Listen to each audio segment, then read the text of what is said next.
If you guys have been watching my videos for a while, you will know that I love finding those hidden connections that directors like to add between one scene and the next. Sometimes the connection is obvious, like when the characters are talking about a person that isn't in that scene. The next scene usually has that person in it. If you pay close attention, you will notice that this happens a lot, and it's basically meant to add a sense of continuity for the viewer. Here's an example. Sansa and Jon talk about Cersei, and then the next scene is a Cersei scene. Some other times the connections aren't so obvious, and only our subconscious minds capture that continuity. For example, sometimes we get a scene where people are talking about a character that will get killed, but neither the characters nor the viewers know that this person will get killed. Only the director knows. So very often the directors try to hint at us who will be the killer by putting them in the scene right after that characters. You get what I mean? I will be explaining that a bit more later. I believe there was something like that in this episode. Other than that, there's obviously foreshadowing in some of the lines that the characters say, and in some of their actions. So, with all of that being said, let's get into all of the connections that I found for this episode.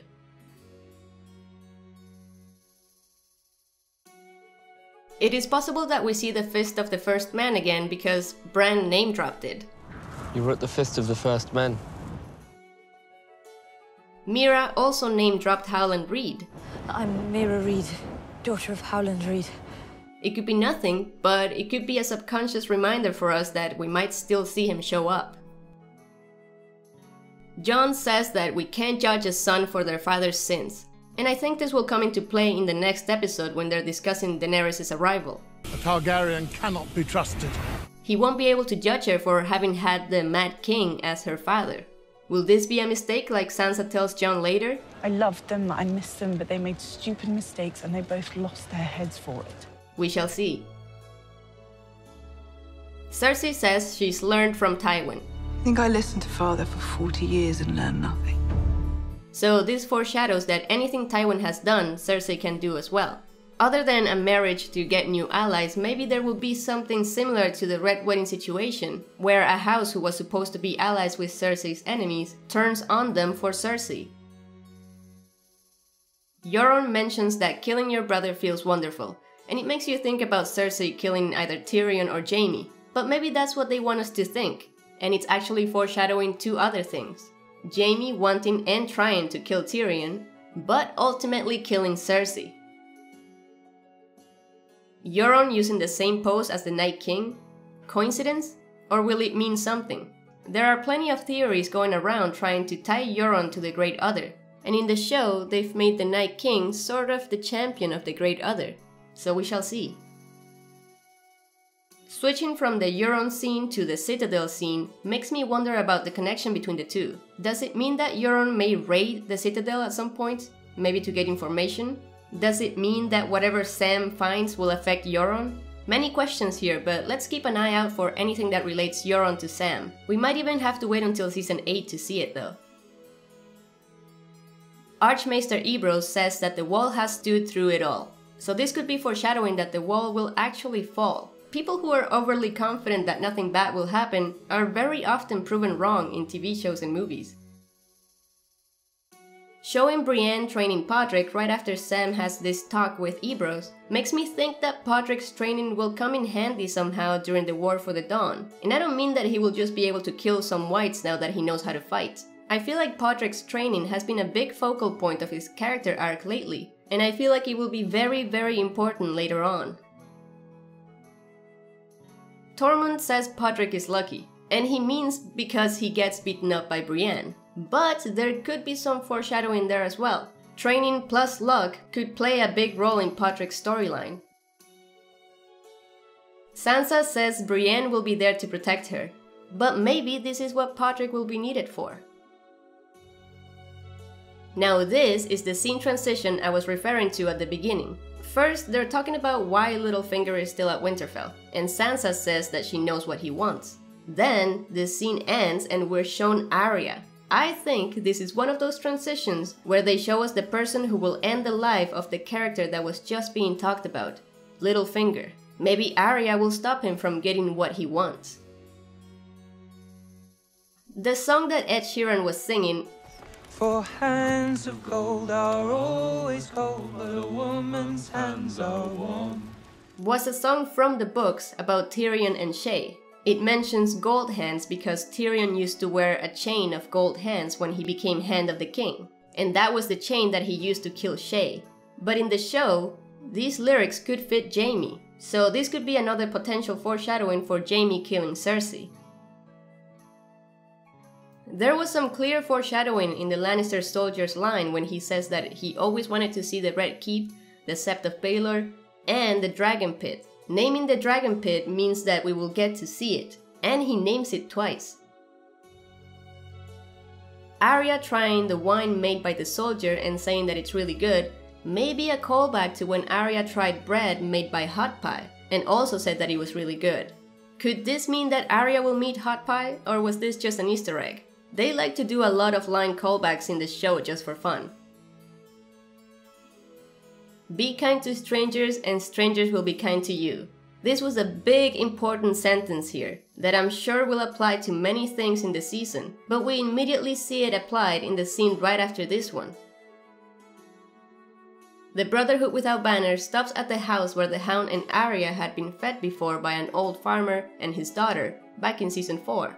And those were the strangers that were kind to Arya and the Hound, who were also strangers to them. The Hound stole their money back then, but in this scene he felt guilty about it and decided to be kind back by giving them a proper burial and apologizing. So again, be kind to strangers and strangers will be kind to you.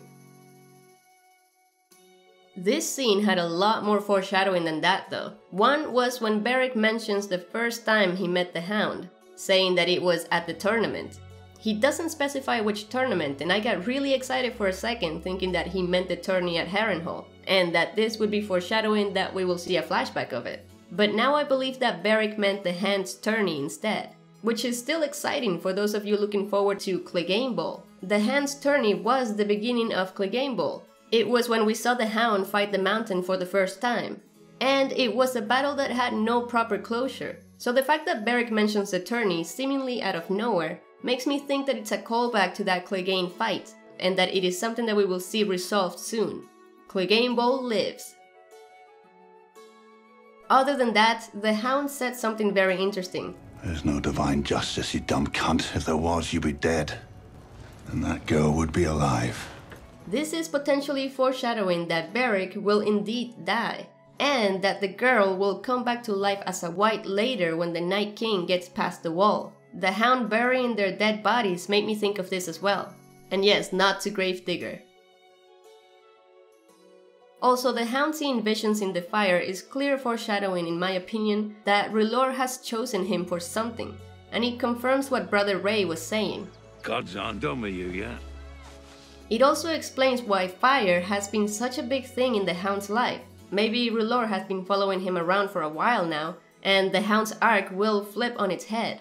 He was burned by fire when he was little, and fire became his enemy ever since. But what if, later on, it is actually fire, the one thing that saves him, the one thing that brings him back to life? There's just gotta be a big reason for this though, and I can't wait to see what it is. One last one for this scene was that the Hound saw a mountain that looked like an arrowhead. And then we switch over to Sam's scene where he's looking at arrowheads and a mountain of dragonglass. It's possible that the connection between these two scenes is also that whatever Sam finds out will help the Hound as well. Some of the text in the pages that Sam flips through talks about dragonglass being used to cure illnesses when ingested. This is probably foreshadowing how Jorah will get healed.